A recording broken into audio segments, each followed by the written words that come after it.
नमस्कार विद्यार्थी मित्रों, 9वीं कक्षा में हिंदी विषय में गद्य विभाग में दूसरा एकम है न्याय मंत्री। इसके प्रथम विभाग को आज हम देखेंगे। लेखक की बात बता दें तो लेखक हैं सुदर्शन जी। जीवन कवन के बारे में देखा जाए तो सुदर्शन जी का मूल नाम बद्रीनाथ शर्मा था।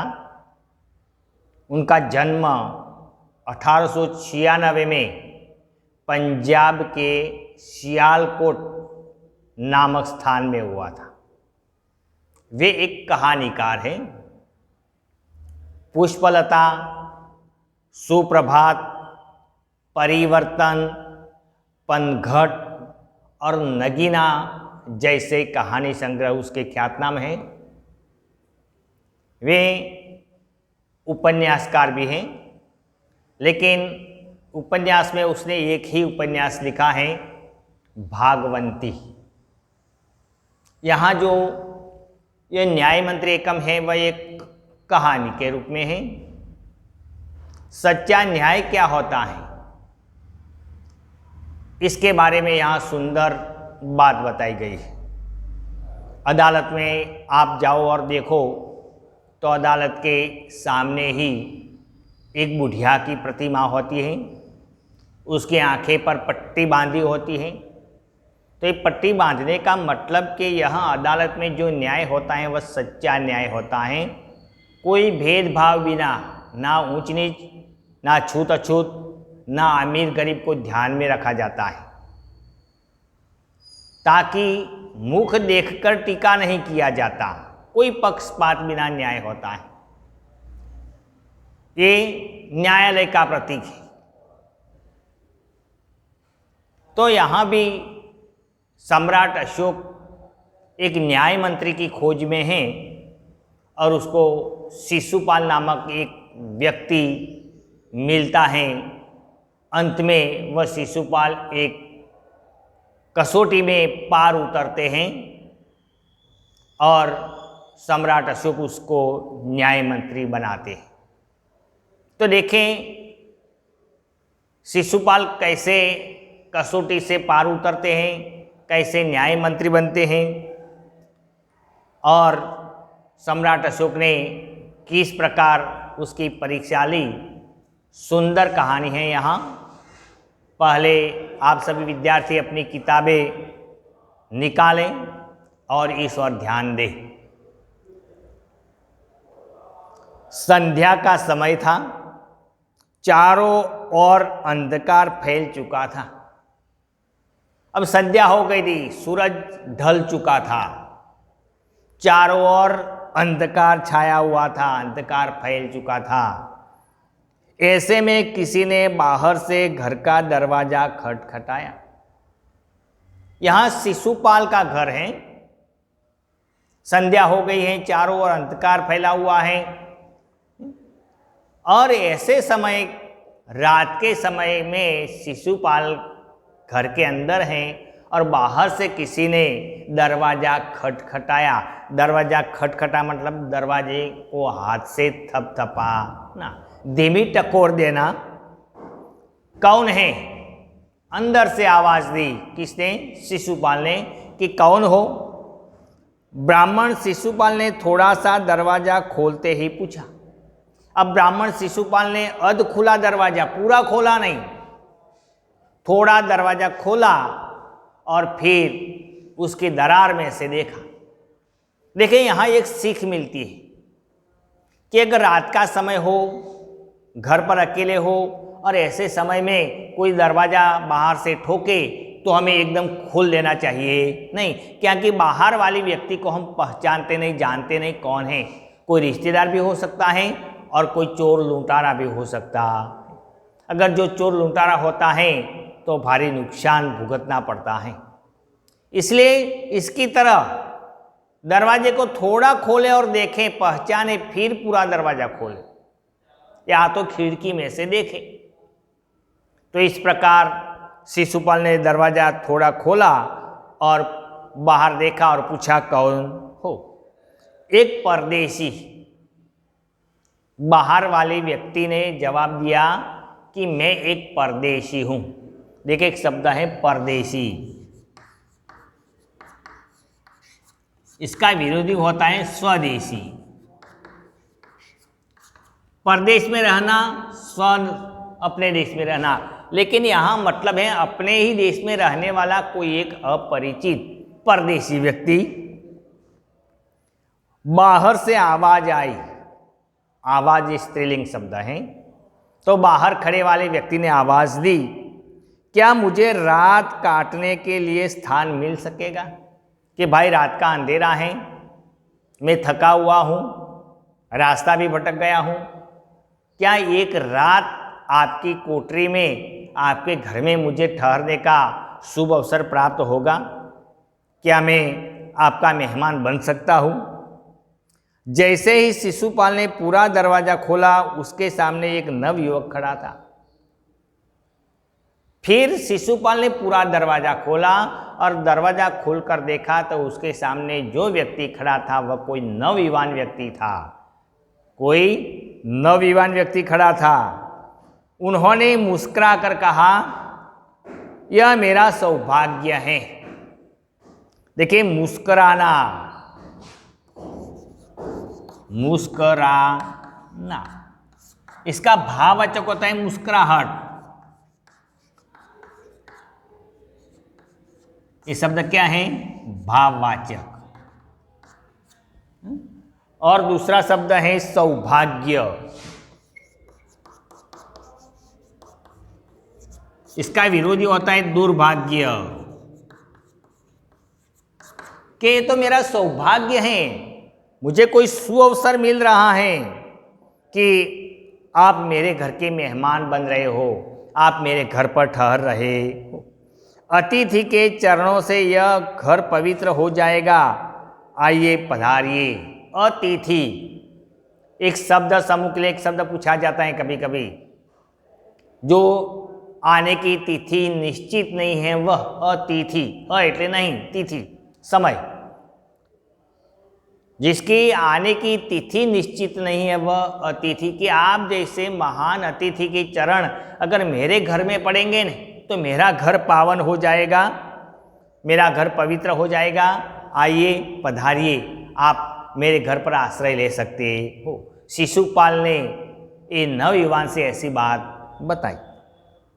अतिथि को लेकर शिशुपाल घर में गए और उनका आदर सत्कार किया। ये हमारी भारतीय संस्कृति है। घर आए हुए मेहमान का आदर सत्कार करना, उसको पानी देना, भोजन का समय है तो भोजन दे, रात का समय है तो सोने के लिए खटिया दे, उससे प्रेम भरी बातें करे। ये सब आदर सत्कार हैं। चाय नाश्ता हाजिर है तो हम दे, ये हमारा आदर सत्कार है। तो शिशुपाल ने आने वाले नवयुवक का अपने घर में आदर सत्कार किया।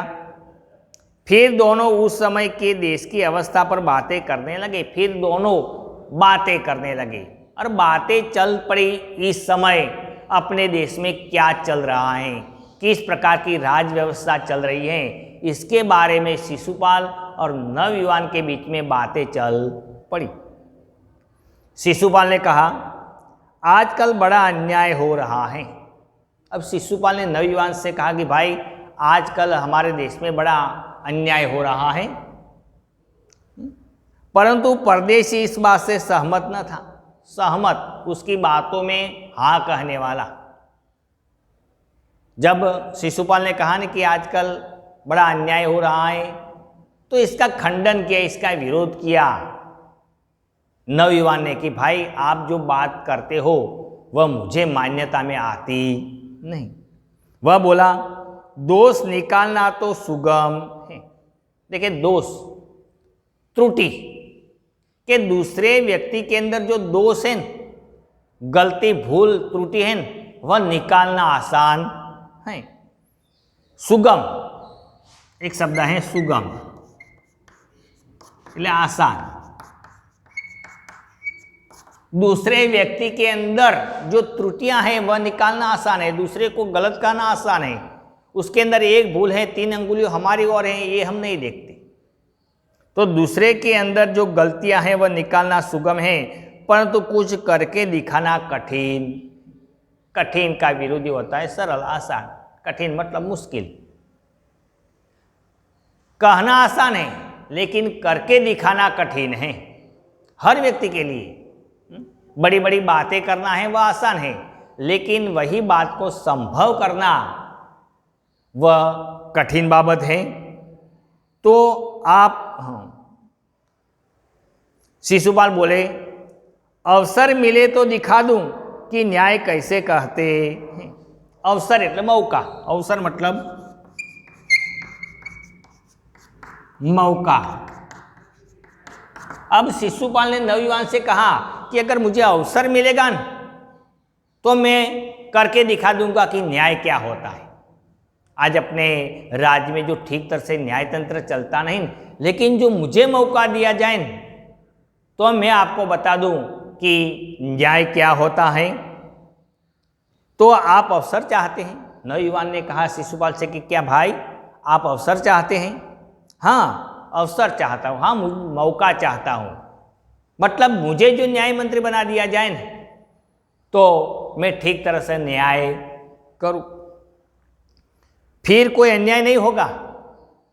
क्या अगर तुम न्याय मंत्री बने तो क्या तुम्हारे राज्य में कोई अन्याय नहीं होगा? नहीं, बिल्कुल नहीं। शिशुपाल ने कहा कि बिल्कुल नहीं। कोई अपराधी दंड से न बचेगा। जो कोई अपराधी हो ने तो वह दंड से बच पाएगा नहीं। उसको जैसे गुना वैसी सजा अवश्य मिलेगी। कोई भी व्यक्ति मेरे सामने से बच सकेगा नहीं। परदेशी ने मुस्कुराकर कहा, यह बहुत कठिन काम है। परदेशी ने कहा कि भाई आप बोलते तो हो लेकिन वह काम करके दिखाना कठिन है। यह काम कोई आसान काम नहीं। सच्चा न्याय करना नहीं वह कोई आसान काम नहीं। देखिए मुस्कुराना मतलब मुस्कुराहट हमने देखा भाववाचक। ब्राह्मण के लिए कुछ भी कठिन नहीं है कि मैं तो ब्राह्मण हूँ। ब्राह्मण हमेशा सत्यवादी होता है और ब्राह्मण के लिए यह सच्चा न्याय करना कोई कठिन बाबत नहीं है। मैं न्याय का डंका बजाकर दिखा दूंगा। क्या? मैं न्याय का डंका बजाकर दिखा दूंगा। देखिए न्याय का डंका बजाना एक मुहावरा है।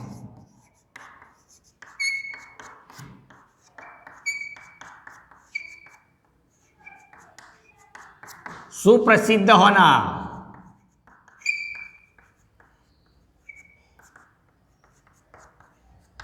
अगर मुझे अवसर मिला नहीं तो मैं न्याय का डंका बजा दूंगा। परदेशी धीरे से मुस्कुराए पर कुछ न बोले। फिर कुछ देर बाद वे सो गए। परदेशी मुस्कुराया, उसकी बात पर हंसा, लेकिन आगे कुछ बोले नहीं। अब देर रात हो गई थी, दोनों आराम से सो गए। सुबह उठकर परदेशी ने शिशुपाल को धन्यवाद देकर उनसे विदा ली। अब सुबह हुई। अब सुबह होते ही परदेशी को अब जाना है, इसलिए परदेशी ने शिशुपाल को धन्यवाद दिया कि आपने एक अपरिचित व्यक्ति को अपने घर में स्थान दिया। तो इसके बदले में परदेशी ने उसको धन्यवाद दिया और उनसे विदा ली। कुछ दिनों बाद शिशुपाल के घर कुछ सिपाही आए। अब थोड़े दिन बीते, शायद 15-20 दिन बीते होंगे, और शिशुपाल के घर पर कुछ राजा के सिपाही आए और उन्होंने दरबार में चलने के लिए कहा। और शिशुपाल से कहा कि आप दरबार में चले, राजा ने आपको दरबार में बुलाया। शिशुपाल सहम गए। सहम जाना,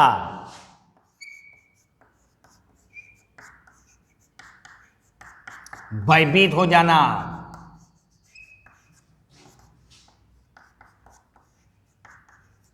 ये मुहावरा है। दूसरा अर्थ है आश्चर्यचकित हो जाना, ऐसा भी होता है। सहम जाना, भयभीत हो जाना। शिशुपाल भयभीत हो गए, चकित रह गए कि मैंने कोई गुनाह किया नहीं, मैंने कोई अपराध किया नहीं, मैंने राजा के विरोध में कुछ कहा नहीं, फिर अचानक राजा ने मुझे क्यों बुलाया है। वे स्तंभित रह गए, सहम गए। वे समझ नहीं सके कि सम्राट ने उन्हें क्यों बुलाया है। उसकी समझ में ना आया कि राजा ने, सम्राट मतलब राजा ने मुझे क्यों बुलाया। कहीं यह परदेशी ने तो सम्राट से झूठी बातें नहीं कही होगी। अब उसके मन में शंका हुई कि यह परदेशी को मैंने एक रात अपने घर में रखा था, न्याय के बारे में बातचीत की थी, शायद वह परदेशी ने भी राजा के पास जाके कोई बढ़ा चढ़ा कर बातें तो नहीं की। दरबार में पहुंचकर शिशुपाल का कलेजा धड़कने लगा। एक मुहावरा है कलेजा धड़कना।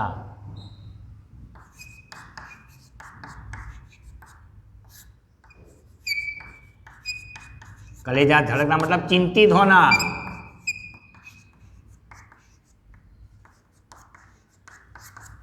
अब शिशुपाल सम्राट अशोक के दरबार में गए। दरबार में जाते ही, शिशुपाल के सामने जाते ही उसका कलेजा धड़कने लगा। जब उन्होंने देखा कि परदेशी ही सम्राट अशोक हैं और जब उसकी निगाह अशोक के पर पड़ी तब वह चकित रह गया कि वह परदेशी और कोई नहीं, यह सम्राट अशोक हैं जो मेरे घर पर एक रात रहे थे। वह परदेशी और कोई नहीं, कौन है? सम्राट अशोक। सम्राट बोले, ब्राह्मण देवता, मैं आपको न्याय का अवसर देना चाहता हूं, आप तैयार हैं? अब उस रात जो बातचीत हुई थी परदेशी के साथ कि यहाँ तो राज्य में अन्याय चल रहा है, अगर मुझे मौका दिया जाए तो मैं न्याय का डंका बजा दूँ, मैं कोई अवसर चाहता हूँ।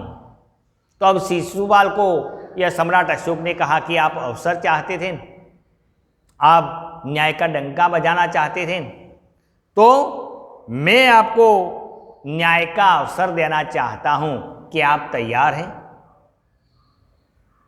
पहले तो शिशुपाल घबराए, फिर बोले। देखिए, घबराना उसका भाववाचक भी घबराहट होती, मुस्कुराना तो मुस्कुराहट, घबराना तो घबराहट। पहले तो शिशुपाल घबरा गए, हवाइयाँ उड़ने लगी। फिर बोले, यदि सम्राट की यही इच्छा है तो मैं तैयार हूँ। फिर हिम्मत इकट्ठी करके वे बोले कि अगर सम्राट की इच्छा है तो मैं न्याय मंत्री बनने के लिए तैयार हूँ, मैं सच्चा न्याय करने के लिए तैयार। बहुत ठीक, कल से आप न्याय मंत्री हुए। बहुत ठीक, देखो कल से आप हमारे राज्य के न्याय मंत्री, कल से तुम न्याय मंत्री के पद पर नियुक्त, सम्राट ने कहा और अपने हाथ से अंगूठी उतारकर शिशुपाल को पहना दी। यह सम्राट अशोक की राजमुद्रा थी, राजा की मुद्रा, राजमुद्रा। यह एक षष्ठी तत्पुरुष समास है। राजमुद्रा मतलब राजा की मुद्रा, मुद्रा मतलब अंगूठी।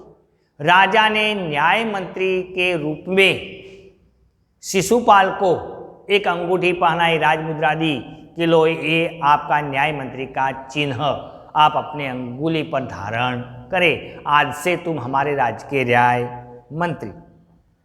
अब शिशुपाल न्याय मंत्री थे, तो अब शिशुपाल एक सामान्य व्यक्ति से उठकर एक न्याय मंत्री बने। उन्होंने राज्य की समुचित व्यवस्था करना आरंभ कर दिया। फिर न्याय मंत्री ने अपनी तरह से राज्य की व्यवस्था संभाली, राज्य की व्यवस्था सुनिश्चित कर दी। उसके प्रबंध मतलब व्यवस्था, उसके सुप्रबंध से राज्य में पूरी तरह शांति रहने लगी। और न्याय मंत्री ने इस प्रकार की व्यवस्था लगा दी कि पूरे राज्य में न तो कोई चोरी करता है, न कोई गुनाह करता है, न कोई अपराध करता है, कोई ऐसा अघटित कार्य करता नहीं। ऐसी सुंदर व्यवस्था न्याय मंत्री ने की। किसी को किसी प्रकार का भय नहीं था, घर के दरवाजे तक खुले रहते थे, किसी व्यक्ति को किसी व्यक्ति का भय रहा नहीं। लोग दरवाजे तक खुले छोड़ जाते थे। चारों तरफ न्याय मंत्री के प्रबंध और न्याय की धूम मच गई। न्याय मंत्री ने ऐसी सुंदर व्यवस्था की कि चारों तरफ न्याय मंत्री के इस काम की वाह वाह, चारों ओर धूम मच गई। उसके सुंदर कार्य की बातें होने लगी कि यह न्याय मंत्री तो बड़ा अच्छा है, जो पूरे राज्य में इसके कारण ही शांति फैली हुई। मित्रों, तो यह पहला तास हम यहाँ तक रखते हैं। आगे की बात हम अगले तास में देखेंगे। Thank you.